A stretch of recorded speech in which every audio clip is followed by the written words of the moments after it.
এখন বাজে রাত 10টা। আমি এতক্ষণ সংসারের কাজ করলাম, প্লাস 1 ঘন্টা 9টা থেকে পড়াশোনা করলাম। পড়ার পরে এবার আমি অঙ্ক করব, কারণ এই সময়টায় ঘুম পায়।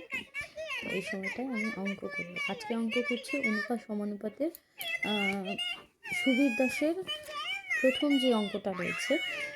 সঞ্জয় এবং সুরেশের মোট ওজন 120 কেজি। সঞ্জয়ের ওজন সুরেশের ওজনের থেকে 30 কেজি বেশি।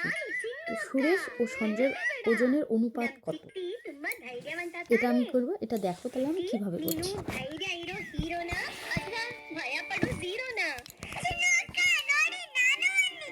এখানে বলছে সঞ্জয় সুরেশের মোট ওজন হলো 120 কেজি। সঞ্জয় আর সুরেশ, সঞ্জয়ের ওজন সুরেশের ওজন থেকে 30 কেজি। সঞ্জয়ের যদি এক্স হয়, সুরেশের ওজনের থেকে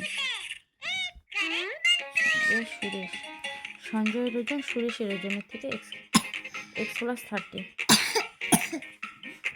হ্যাঁ, সঞ্জয়ের ওজন সুরেশের থেকে সঞ্জয়ের থেকে, তাহলে সুরেশ ও সঞ্জয়ের ওজনের অনুপাত কত? তাহলে এক্স প্লাস 30 বাই এক্স, ও না, হ্যাঁ, এক্স প্লাস 30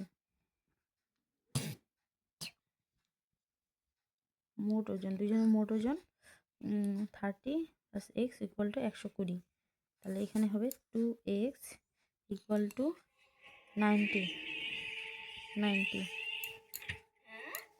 এটা দিয়ে কাটলে 45 ইকুয়াল টু 45। তাহলে এই যদি হয় 45, তাহলে এই হবে 45 আর 30-এ 75, 75। তাহলে 15 দিয়ে কাটা যাবে।